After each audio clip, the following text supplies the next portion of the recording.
Čestitam.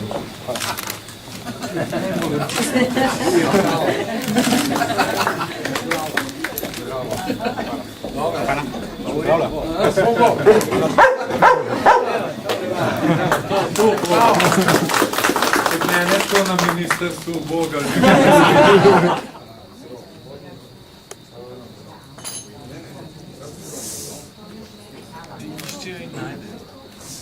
Gospod Roman Starman, vaša psička Tara, ne, oziroma Kana, je bila prvak, svetovni v kateri kategoriji? To je bila disciplina iskanje pogrešenih v naravi. Koliko je stara najprej psička? Psička je stara 6 let. To pomeni, da je že skoraj pri koncu svoje življenjske, vsaj te aktivne reševalne življenjske dobe, ne? Ne, to pomeni, da je zdaj na vrhu. Že 6 let je pes nekje dozorel in bi rekel top formi. Operativen pa je do 10. leta. Kolikrat na teden imate znova vaje? Ja, tako je. Reševanje ne more biti samo tedenske vaje, ampak to mora biti način življenja. Večkrat poudarjamo in v bistvu treba vsem delati vsak dan, vsaj pol ure recimo. Sicer imamo 2krat na teden organizirane vaje v klubu, pa še sam pol ure poslušnosti recimo na dan. Povejte mi, v Sloveniji je teh psov reševalcev približno kar nekaj, ne?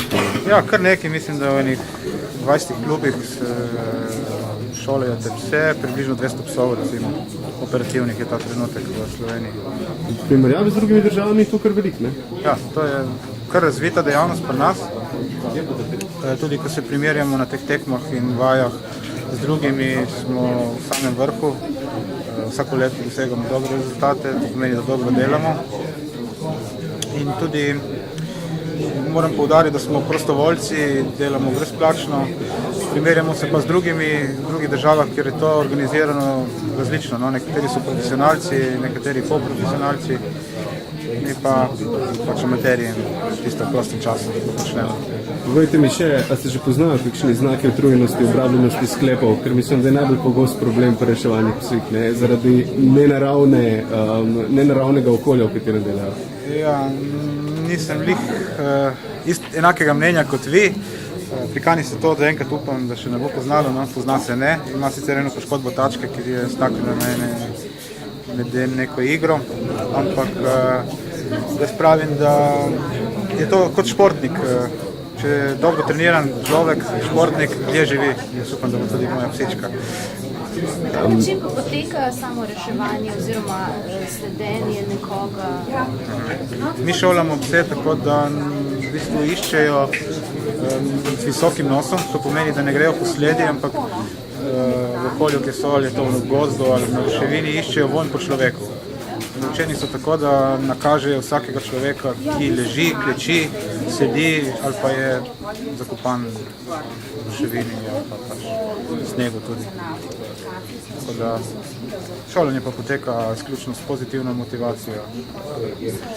Dosti delamo na tem, da sta vodnik in pes tim, ker tle mora biti medsebojno zaupanje. Vodnik mora zaupati psu, to pomeni, ne sme se zgoditi, da pes gre mimo ponesrečenca in ga ne nakaže. Pes mora zaupati vodniku, pravi, če je potrebno psa dvigniti na neko više teren, skoči na roče, ga dvignem, da se mi stopi na glavo in mi popolnoma zaupa. Zdaj morate biti tim. Nič, veliko aktivnih let še z Kano. Hvala. Ti si svetovni prvakinja.